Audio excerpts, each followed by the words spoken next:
Hello, everyone. Welcome to our webinar today. This webinar is being presented by Clean Energy Group, and our topic for today is electric vehicles and equity. We have a very exciting panel of speakers with us. Before I pass it over to them, I'd like to go over a few very quick webinar logistics.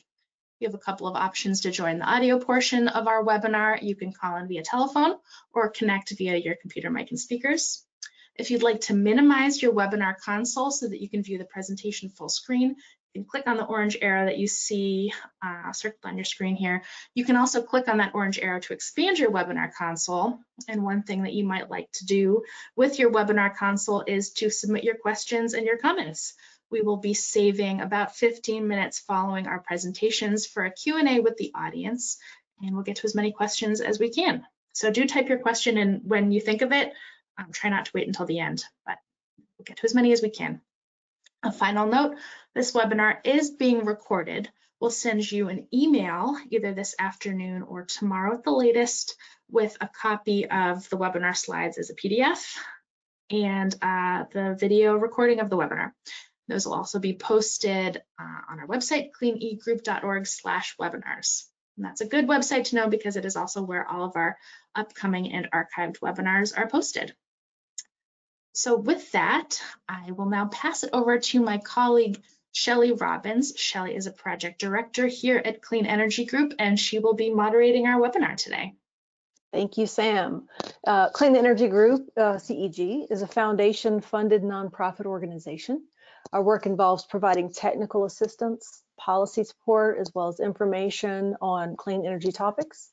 Our partner organizations include state and federal agencies, industry, utilities, developers, NGOs, and national labs. Next slide.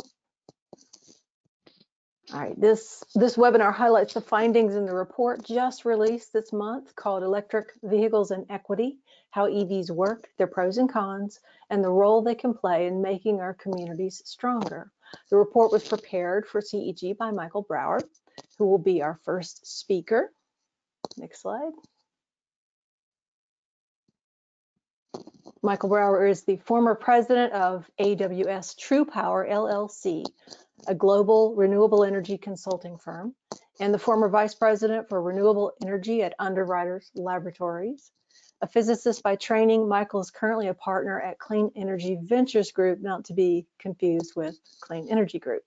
And then we also have Nathan King with us today to dive in on the charging challenge, especially in urban areas, and he offers some solutions. Nathan King is the co-founder and CEO of Itselectric Inc.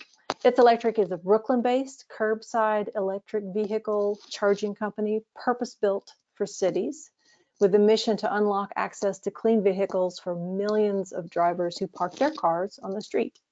Itselectric will accomplish this by building a publicly accessible curbside charging network utilizing existing private residential electrical distribution. Sorry, it's a mouthful. And with that, I'm going to go ahead and turn it over to Michael to begin his presentation. Thank you. Well, hi there, everybody. Thank you very much for that introduction. I will be turning off my video feed to preserve the internet bandwidth, but let me know. I'm looking forward to your questions and comments later on. I wanted to start by jumping to the outline of our webinar today. We're going to touch on the topics that you see here on the list. First is the revolution that's been happening in the last 20 to 25 years in electric vehicles and what that means for us as potential owners of EVs, why that revolution is happening, and so on. The next topic is how EVs can really help communities to meet their environmental and economic goals. And some of the challenges that communities encounter in doing so. A special topic that we want to touch on is the case for resilience. All of us, I think, remember the Hurricane Sandy and some of the other natural disasters that have occurred in which power outages have played a big part. And EVs offer a unique capability to help address that, that concern. And so we want to touch on that here. We're very fortunate to have Nathan King joining us to talk about what we're calling here the charging desert that is affecting many inner cities, and some different approaches that can be taken to addressing that. And last, we'll touch on just a general overview of the guiding principles that we think should inform policy solutions to accelerate the use of EVs in our communities. I always like to start with a little bit of history. Electric vehicles, we tend to think of them as brand new, but in fact, they've been around as long or even a bit longer than gasoline-powered cars. And you see here a couple of models from the late 1800s, which were the first commercial models of both the electric cars on the left and gas-powered cars on the right. Needless to say, by the beginning of the 20th century, gas-fired cars or internal combustion engine cars became the dominant form of transportation in the world, largely because batteries and electric motors were of limited capability at that time and couldn't really compete with what gas-powered cars could do. That's now changing, and in fact, we're going through a dramatic transformation in the transportation sector that I think is as important or will be as important in the long run as the initial invention of gas-powered cars and the dominance that they held over our transportation system in the 20th century. Today's EVs are very, very different, needless to say, and we've seen Teslas and many other electric cars on the road. Not many of us have looked under the hood to understand what the main components are of electric vehicles. You have to start with the electric motors, which are very, compared to previous generations, lightweight, deliver high torque. These are AC powered motors. They work on alternating current. Coupled with that are high capacity lithium ion batteries. Now, lithium ion is not exactly a new technology, but it has become the dominant battery technology for electric vehicles, as well as for electricity storage for utility applications. And the costs of lithium ion batteries have been coming down tremendously, as well as their performance, the amount of power they can deliver, the amount of energy they can deliver for a given weight. So they've become the central piece of EVs. There's, of course, always a DC-AC charging system. This converts AC power typically from home current or other kinds of chargers, or sometimes DC power. It goes directly to the battery system, and this controls how quickly the battery packs are charged. And then there's just a lot of other complex software and controls to make sure this system runs well all the time. Battery powered or all battery electric vehicles are I guess the most exciting element of this, but hybrid electric or gas electric cars have actually really been the point of the spear in expanding the use of EVs in around the world with cars like the Prius, which allow electric vehicles to become much more popular without having to provide the charging infrastructure that would be necessary for all electric cars everywhere. Now, because of these improvements in the performance and reductions in the cost, as well as the growing importance of environmental values for many consumers, electric vehicle sales have really taken off in the last 10 to 20 years or so. Especially in the last 2 or 3 years, there's been an explosion in EV sales. 2021 is the last year for which we have kind of a complete data set. 2022 looks like it's been another dramatic increase in sales, but the final numbers aren't in yet. As of 2021, roughly 10% of all road vehicles, those cars and light trucks, were electric in some fashion, either hybrid or all electric battery cars. And this is forecast to grow to at least 50% by the end of this decade. Of those cars, 1/3 are all electric and 2/3 are hybrid, or they were in 2021. The percentage or the proportion of all electric vehicle sales has been growing faster lately, so that proportion is likely to increase in the long run. Now, why are consumers showing a increasing preference for electric vehicles? And why hasn't it grown even more quickly than perhaps than it has? On the pro side, here are some of the factors that are really helping to persuade consumers. One, on the environmental side, is the complete lack of tailpipe emissions. And this makes them very low polluting, at least in urban environments. Any pollution that's generated comes from the electric power plants that generate the electricity, but those are much more tightly regulated than gas-fired cars, so the overall pollution is lower. Excuse me. They also produce lower greenhouse gas emissions for the same reason. They have lower fuel and maintenance costs. Electric vehicles are very reliable, and because they're relatively simple machines compared to gas-fired cars, which have gearboxes and transmissions that make them mechanically more complicated.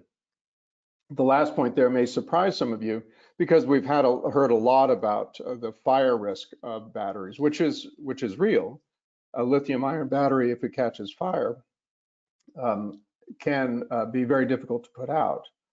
But what we tend to forget is that gas-fired cars have gas tanks filled with gasoline or gasoline vapors, and those also cause fires.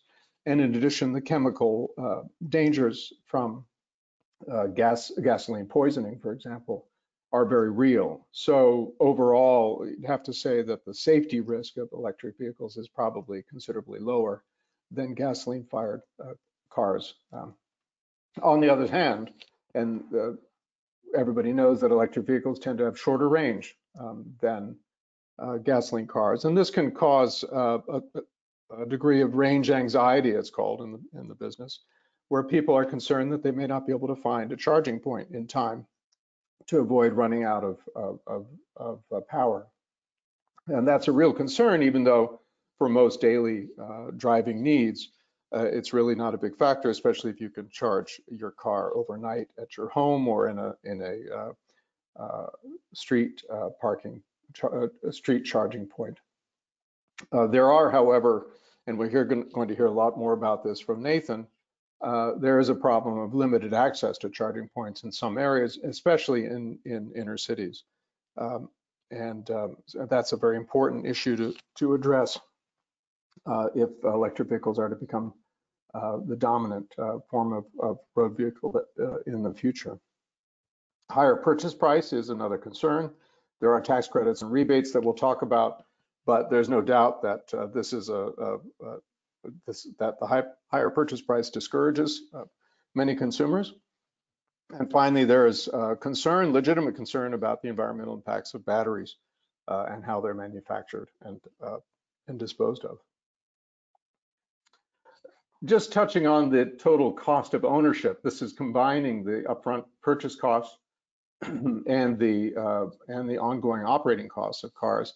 This chart compares electric vehicles on the left with sort of an weighted average of all cars that are sold in the market today.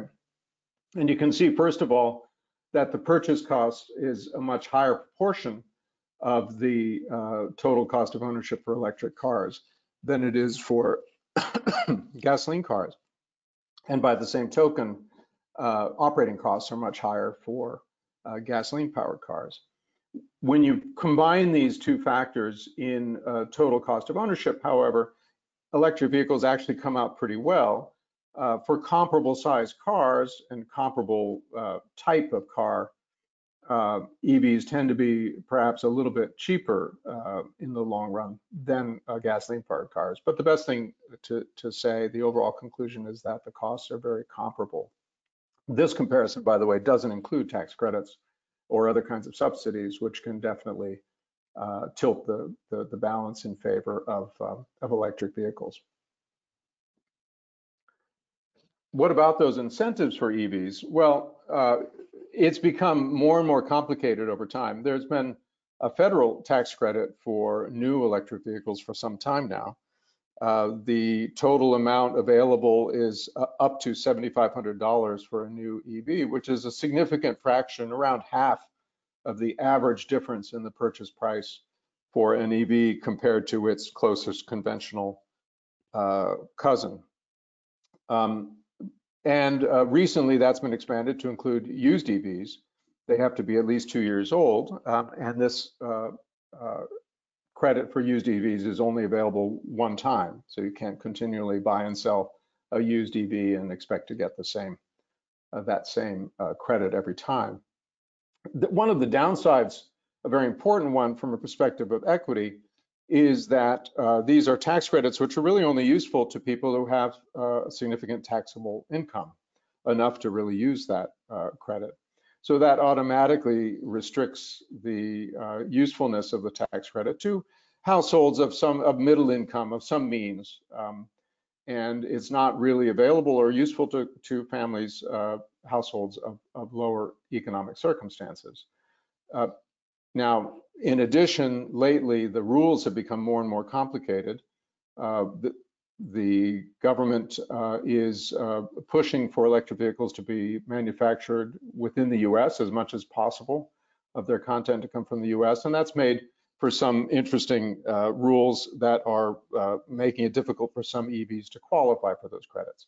Won't go into those rules in any detail, but there are references in the online blog that would point you to where you need to go for that information. In addition, there are a number of states that offer their own rebates and incentives, and those also have their own various rules. Typically, or very often, there's a maximum purchase price so that the priciest cars don't get a rebate, but middle priced cars or lower priced cars do. So that helps to offset some of the inequity that's built into the tax credit incentive. Now, another aspect of that is really driving the growth in sales of EVs is the perception that they're good for the environment. Excuse me. And opinions on this will vary for sure, and this is my own opinion, which is that I think that overall electric vehicles are a good direction for us to go in for the environment, for two main reasons. The one is that they eliminate tailpipe emissions, so they do a great deal of good for air pollution in cities, in urban environments, densely populated areas. And overall, the pollution emissions, even considering the production of power in electric plants, is also reduced because of the pollution controls on those power plants is much stricter than the pollution controls on cars. So overall, that's a plus. I think even more important for the long term, obviously, is that electric vehicles are also good in terms of greenhouse gas emissions. Now here, clearly they don't produce any emissions directly from the tailpipe, so there's no point in looking at that. But overall, if you consider the greenhouse gas emissions from power plants, even with those emissions, EVs are around 50% to 75% lower in their greenhouse gas impact than conventional gasoline cars. So this again is a very good direction to go in. And of course, if the power is generated by renewable sources, which is the trend now in the United States, that more and more power is generated from wind and solar, then that proportion will go down even more. On the flip side, there is a lot of concern, very, very legitimate concern, about the mining of lithium and other components, other metals that are in batteries.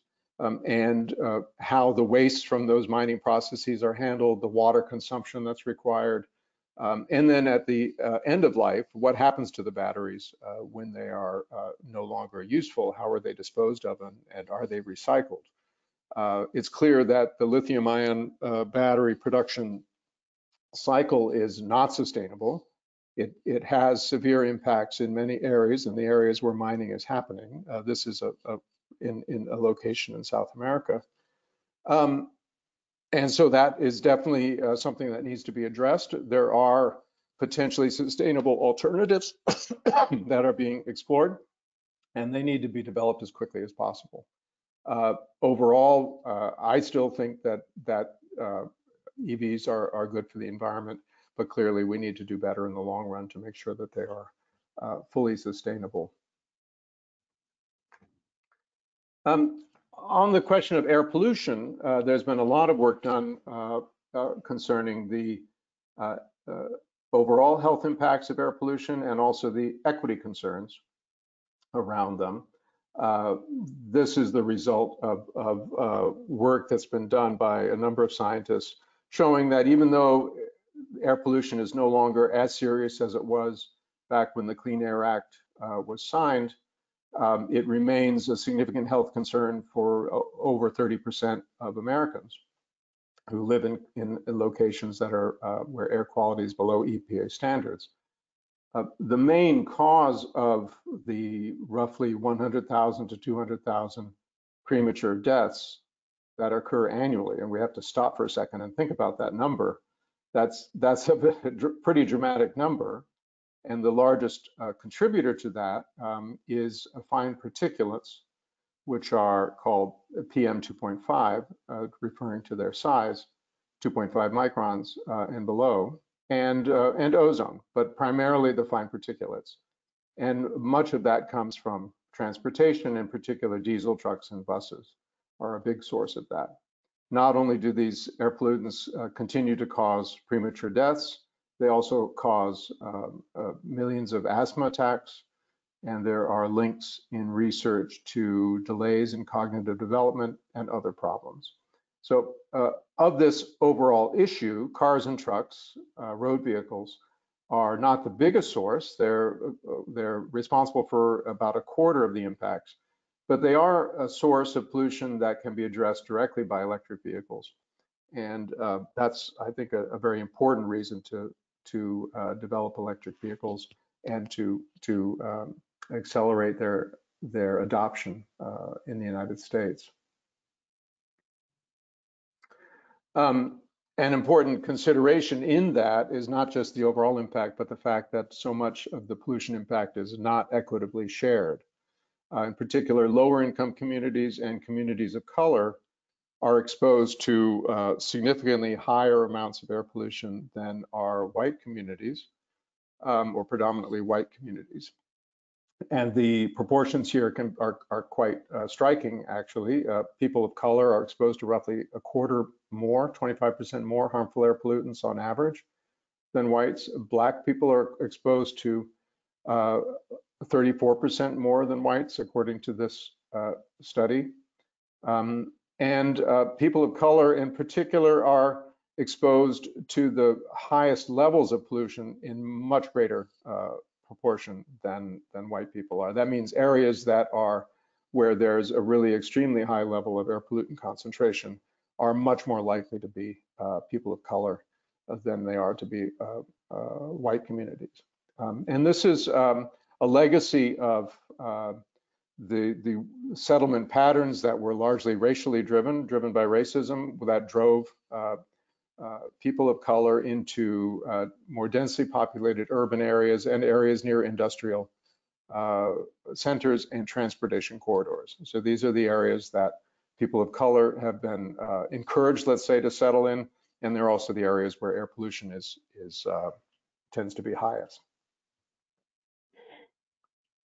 So there's no question that EVs can be part of an equitable solution to air pollution, climate change, and other environmental issues, and that communities of color can really stand to benefit from that. One of the big challenges in making that a reality is that that's not how electric vehicles are being adopted in the marketplace today. The picture on the right, at first I thought it was a Tesla, to be honest, when I saw it, but it's actually a new brand called the Lucid Air. But it's it I think is emblematic of how electric vehicle companies are targeting the luxury market, and that's visible, that's seen in the demographic patterns of people who tend to acquire electric vehicles. In California, for example, where there's been some work on this, people of color account for over half of gas car sales, but only about a third of EV purchases. And many EVs, as I noted before, are not only more expensive than their conventional counterparts upfront, which can be a significant deterrent for lower income households, but also those households don't benefit from the tax credits that are available for those cars to nearly the same degree. And in addition, patterns of home ownership affect this. Homeowners are over 3 times more likely to own an EVs than renters are. And of course, as we all know, in inner cities, the dominant and lower income communities, the dominant pattern of is renting rather than home ownership for most people. So this is another factor in driving the inequity in the adoption of EVs. And finally, there's the concern around the charging availability in inner cities, which is going to be tackled by Nathan very shortly. So, Michael, yes. I need to ask you to pick up the pace a little bit, I'm afraid. Okay. Running a little slow. I don't know, you have a few more interesting slides. Well, I can definitely jump over to Nathan at any moment. I think, but we are getting to the interesting opportunities that are afforded by electric school buses in particular. And the reason why they are so interesting is and potentially important is because children are in lower income communities and communities of color are exposed to significant amounts of air pollution because of diesel school buses. And this is a factor in the very high rates of asthma that are observed among Black children in many communities, and is an important health issue for those communities. And for that reason, a lot of school districts are moving to deploy electric school buses. And there's a lot of federal and state support behind that. It remains a challenge for many communities, and so the pace needs to pick up. But this is a very important opportunity that many communities could and should move towards. Another aspect of EVs that can be important for lower income communities and communities of color is their contribution to resilience. That means the ability to use electric vehicles to keep the lights on during natural disasters. And this sign is from the community of Red Hook in Brooklyn, where the public housing in particular was deeply affected by Hurricane Sandy for a number of weeks. And the people were just in a desperate situation, largely because of the lack of power. Community EVs, such as buses and vans and other vehicles, can do a lot to address that, particularly by providing power at shelters and emergency services in those stricken areas. I think I will leave that here. There are a few additional points here that we can come back to in the questions if anybody is interested, but I think it would be a good time to move on to the issue of charging in inner cities.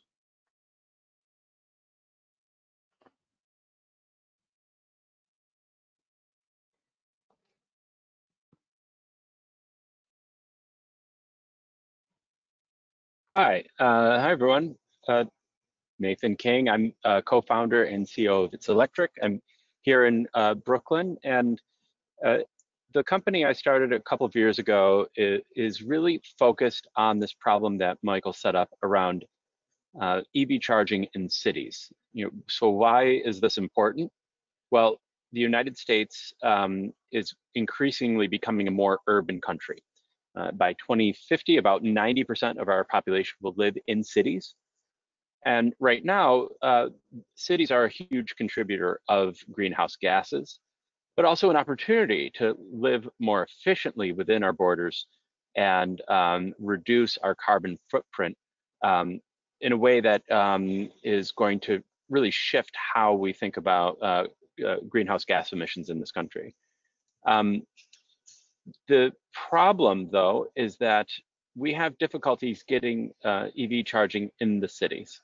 So in addition to there being sort of a climate problem and opportunity, there's also an access or equity issue here as well. Back of the napkin math for us, this is not data that's tracked anywhere, but we believe at least 40 million drivers don't have access to an off-street parking space. And we know from the Department of Energy that about 80% of EV charging occurs at home. And so for drivers who live in multifamily buildings and dense city areas without driveways or garages, the question is, how do we get EV charging to them so they have the same opportunities to own EVs, and so the cities and communities that they live in can realize these benefits? And this is something that in the United States, at least, has been sort of an ongoing problem and impediment to widespread EV adoption. We just simply don't see the EV charging industry showing much interest in operating in cities, and even less interest around this specific problem of people who are parking their cars on the street. And creating these charging deserts that Michael mentioned before. In many U.S. cities, there is a disproportionate lack of EV charging.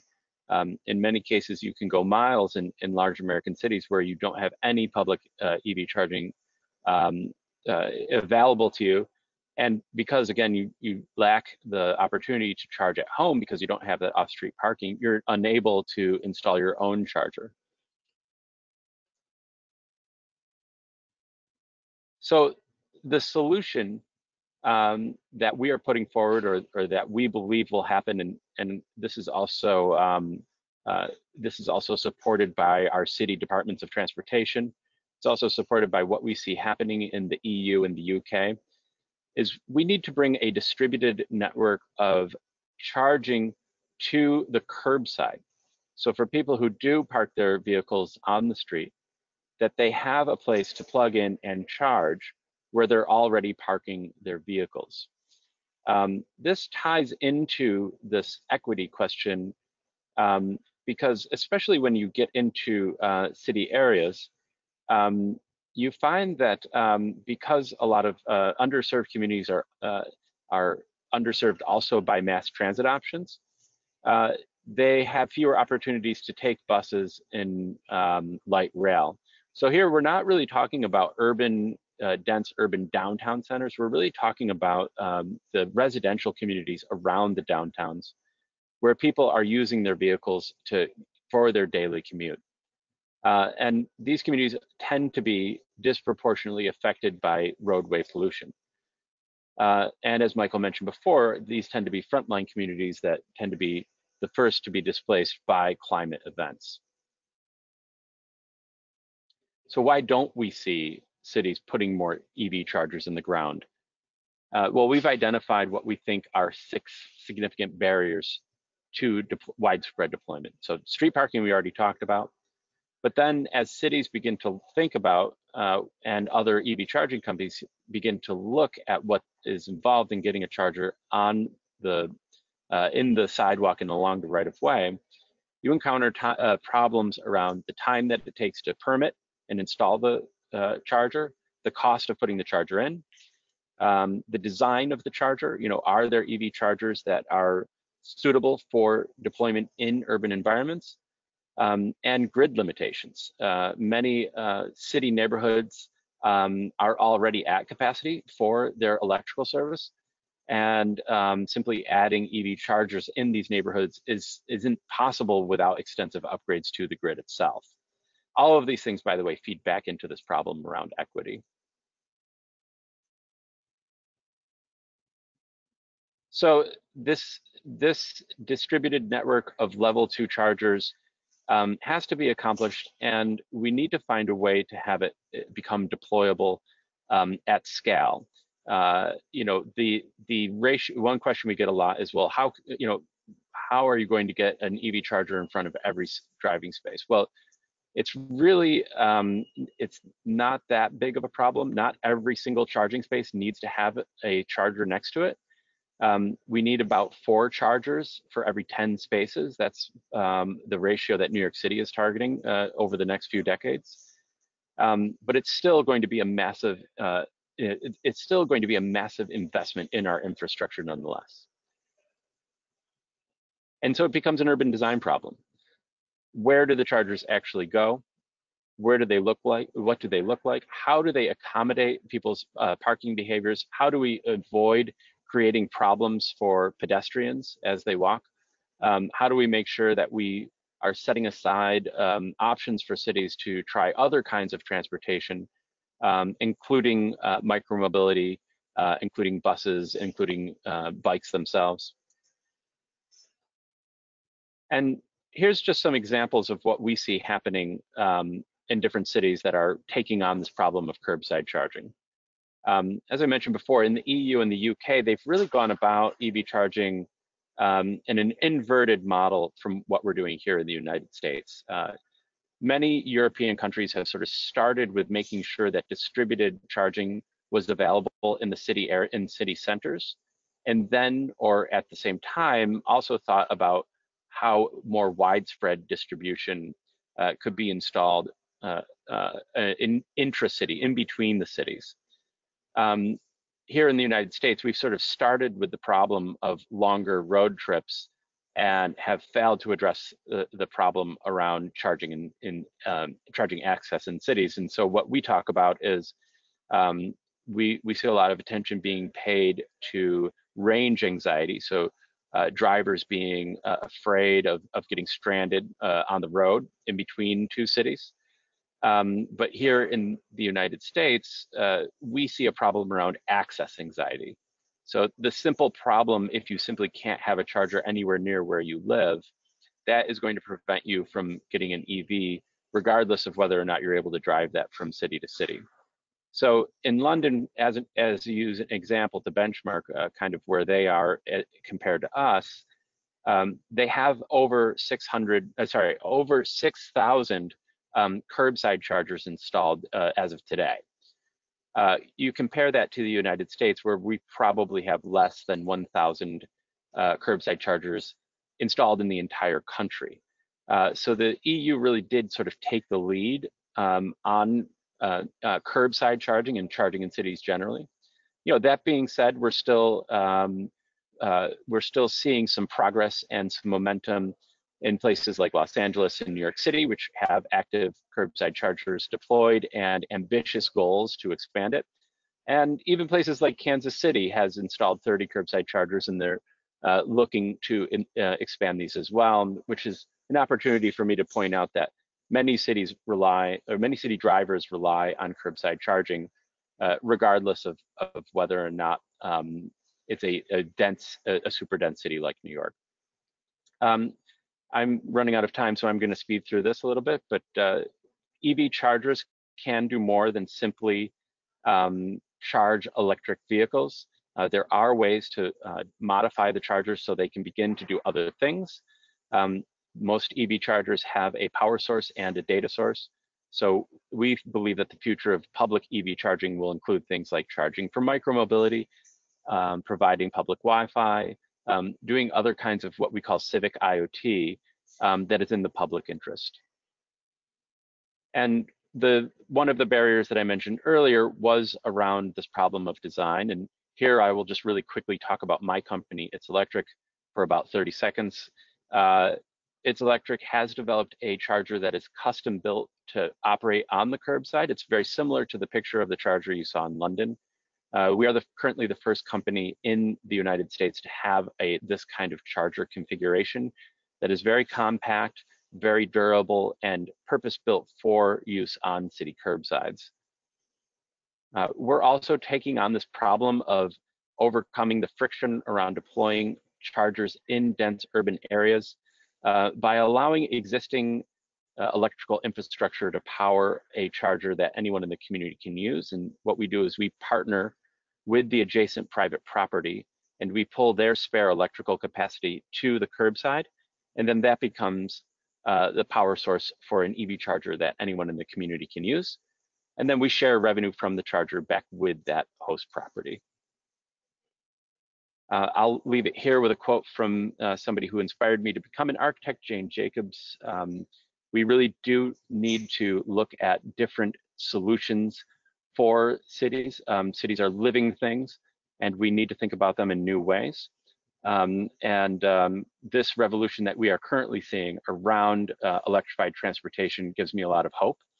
And I think within a very short period of time, we'll see huge improvements to how we live in cities. Thanks so much.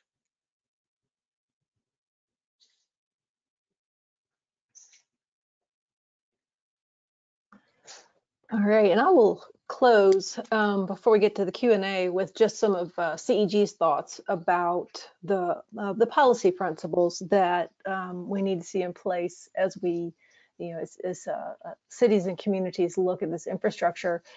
We need I'm not going to read all these words, that is a lot of words, but you'll get the slides, of course. We need transparent and inclusive processes where we engage, we listen, we address community needs. We want to see comprehensive and flexible plans where you're not looking just at one type of vehicle, not just single family cars, but public transportation. And you can basically evaluate and adjust accordingly. And then center equity from the start, of course. Make sure that there are equity-based goals and that they can be tracked. And so with that, I think we'll open it up to questions. And if we can get kind of everybody back on, I'll turn on my camera. All right. We had some very good questions come in. Although I'm going to, and pardon my giant reading glasses because I can't see these things.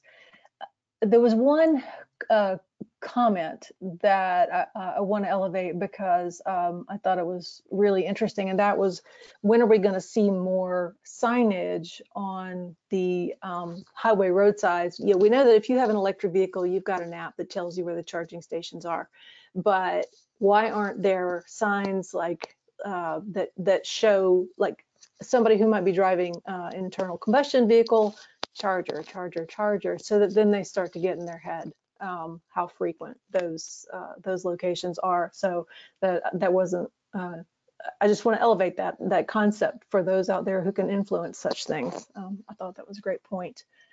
Let's see. Okay, Nathan, is your charger ADA compliant? Yes, yes, it is. We studied this very carefully. We made sure that we didn't put anything onto the charger that would prevent someone from using it. So there's no twisting mechanisms associated with the charger. The charger port is located at the within the reach tolerances.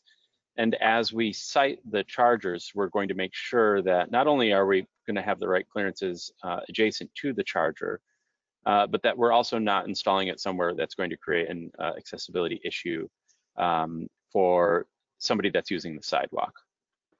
Do you have issues with vandalism? So far, we haven't. You know, as I mentioned at the top, we're only a couple years old, and we've got 7 chargers installed, and so far they haven't been damaged. We also know that from data that's been shared from New York City DOT that vandalism is very rare. Vandalism occurs on publicly accessible chargers, especially when they are located on private lots. So the pattern that we see over and over again is that a supermarket or like a fast food store will install a charger. It will tend to be out of the way and out of sight. And then the charger will be damaged. What we see for curbside chargers is, you know, even though we imagine that a lot of mischief happens on our city streets, they are in very public locations. That also sort of addresses a complaint that many people have about EV chargers feeling unsafe. To drive somewhere and you have to park your car in the back of a parking lot, you can feel a little exposed.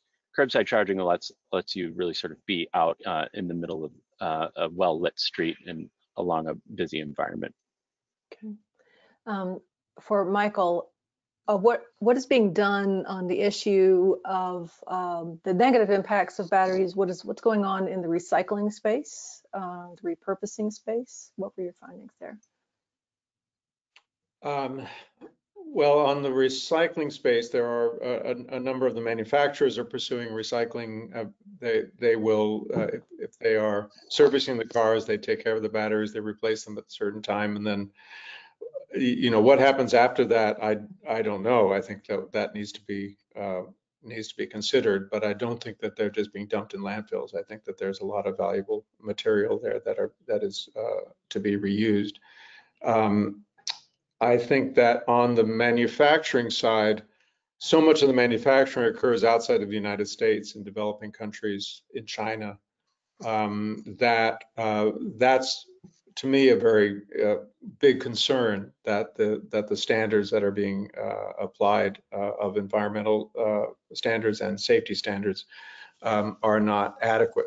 So that's something that needs to be addressed, just as it does in so many other aspects of our supply chains and computers and other areas. I think that there is a lot of very interesting research around new materials that could help replace lithium-ion batteries, and that would be much more sustainable in the long run.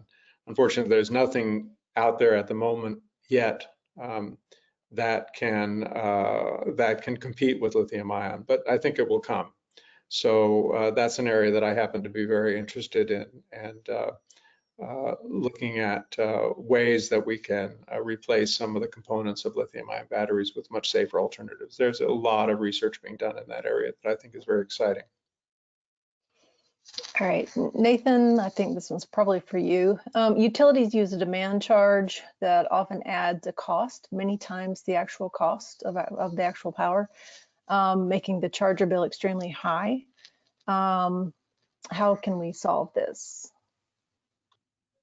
This is a very good question, and it's a problem for the industry right now, not just my company, but for especially in particular companies that are doing DC fast charging. We didn't really get too into the weeds about how there are different types of charging speeds. For us, because we're typically working with host properties that have a non-demand charge rate structure, and because we're a lower voltage EV charger, it won't be as big a problem for us as the larger DC fast charging companies that use really a lot of power in a single location. I would say, you know, longer term solutions. I believe there's a bill in the New York State Senate right now that is looking to set is looking basically to set a consistent rate across New York State for DC fast charging that will allow the operators to have a certain amount of confidence, and that the rates that they set for their customers won't get wiped out by demand charges. Okay, let's see, we have so many good questions here. Well, what is the average cost of your charging stations? That's kind of a ballpark. Yeah, that's a good question. Ballpark, you know, we're looking at around $3,000 for a charger. That compares favorably with other level 2 chargers that are used for public charging. We think we can get that cost down much lower. We've done a lot to remove some of the components that public EV charging doesn't really need to have. There is, of course, the cost of install, which varies, but, you know, all in, we're estimating between $75,000 to $10,000 per install, but that cost will come down quite significantly once we begin to scale up. Okay. I'm going to throw this to both of you. You have been talking about infrastructure issues at various levels, federal, state, etc. But which is proving to be the most difficult to improve EV infrastructure? Federal, state, local, utility? What's the hardest? Well, I'll jump in quickly, and then I'm sure Nathan has more sort of day-to-day experience with some of the challenges. Certainly, the federal government has, in the last few years, the Biden administration has been really taking the lead in putting the federal government's weight behind expansion of electric vehicles. There's not only a fund that has been pretty widely publicized that is getting states to deploy fast chargers on highways. That's been a very visible component of this, and the goal there is to deploy at least one charging system every 50 miles on interstate highway, and to address this range anxiety that Nathan and I have both referred to. But there's also a much less well publicized initiative to get distributed charging into cities and communities. And it's about half the amount of money, but it's still a very significant amount. And a lot of that is actually directed, I think 40% is directed at disadvantaged communities in particular. So getting it in. So that sort of push is there. I think one of the biggest challenges is, first of all, there's so many. If you get down to the issue of distributed charging, every community has its own sets of rules and regulations and political environment and things like that. So a company like Nathan's has to be very careful in picking and choosing the where they're going to go first to be successful. And if you just try to go everywhere all at once, you get bogged down in a lot of local processes. I think that would be very challenging. So things take time to bubble up at the community level, at the state level. And I think that's where a lot of the opportunity lies for things like electric school buses, for example.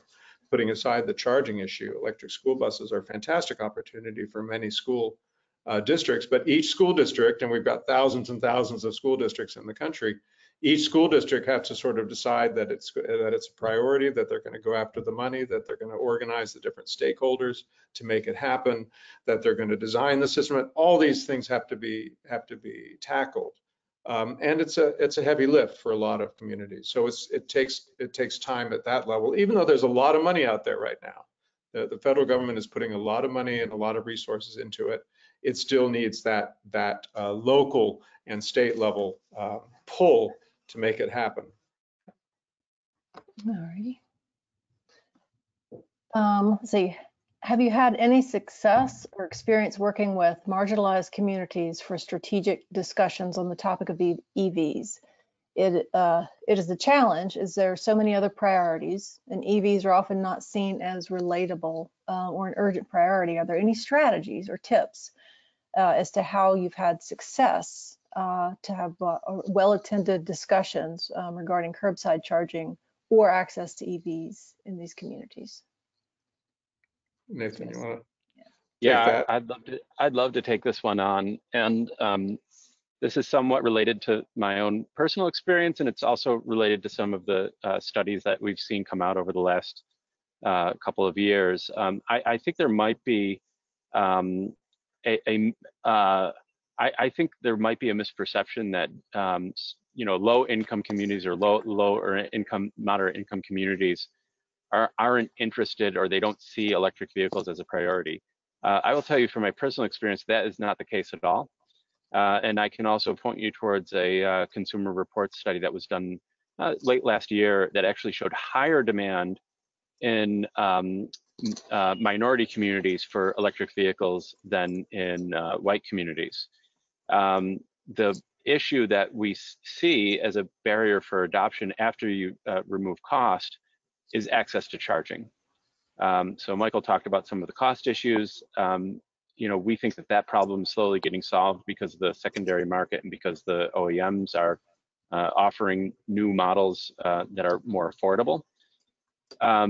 but the access to charging is still, I think, one of the major problems.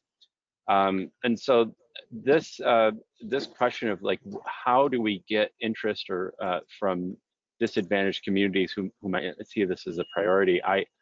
I think that that isn't going to be a hard sell for us. I think the advantages of electric vehicles are so immediately obvious once you start to enter into these conversations that it quickly does become a priority. Where I think we have a problem in some of our cities, though, is electric vehicles can mean multiple things. And so when you talk about EV charging or EVs in the context of what sort of policies cities are pursuing, it could mean buses, as Michael pointed out. It could mean fast charging stations for hire vehicle drivers. It can mean different kinds of policies and tax incentives to make vehicles more affordable. And curbside is on that list. Sometimes it's higher up the list and sometimes it's lower down. So the challenge that we have is just making sure that cities know that they have this as an option and present them with a way to do it that doesn't require a huge cost acquisition. I think if I can be indulged to talk for another minute, one thing I didn't mention in my presentation is that we believe the unit economics for our installation, that we as a company can absorb it.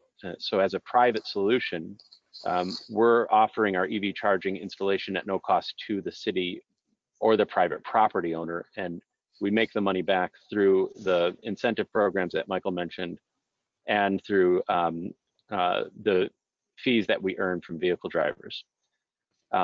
This way of making EV charging more accessible to people, because it doesn't cost any money from budget allocation, is another sort of strategy that the industry needs to take on if we want to see widespread deployment.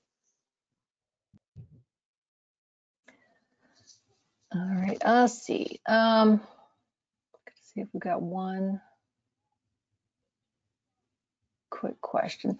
There was one point that I think is important that also I think CEG will kind of look at incorporating into our sort of our policy thoughts, and that is looking at who is profiting off of these situations. So that's another good consideration. I just want to point out, I think this is one of the things I really love about Nathan's company's model, is that unlike many other charging models out there, a good deal of the profit, if you want to call it that, from the charging goes to the property owner, to the homeowner or to the landlord or to whoever that person is. So there's a certain portion of that comes into the community, which I think is essential to get community support. And just from a basic equity perspective, there are certainly other ways of doing it, and they tend to be sort of more big brother type solutions where the utility comes in and installs their equipment, and then it's not less clear sort of where the profit goes. So I think that's a very nice thing about that, and I think we have to think more creatively like that, so that EVs are not seen and it's not the reality that EVs are simply big business profits going back to business and not really benefiting the communities. All right, well, I think with that, we're at time. And so we can wrap things up. Sam, I'll turn it back over to you. Thank you, Shelley. Thank you so much. I didn't realize I was muted there. Thank you so much, Nathan and Michael and Shelley. That was really wonderful. Thank you to everyone who attended. We will have slides and a recording posted soon, and we'll send those out to you via email. Thank you so much, everyone. Bye-bye. Thank you. Bye-bye. Thank you.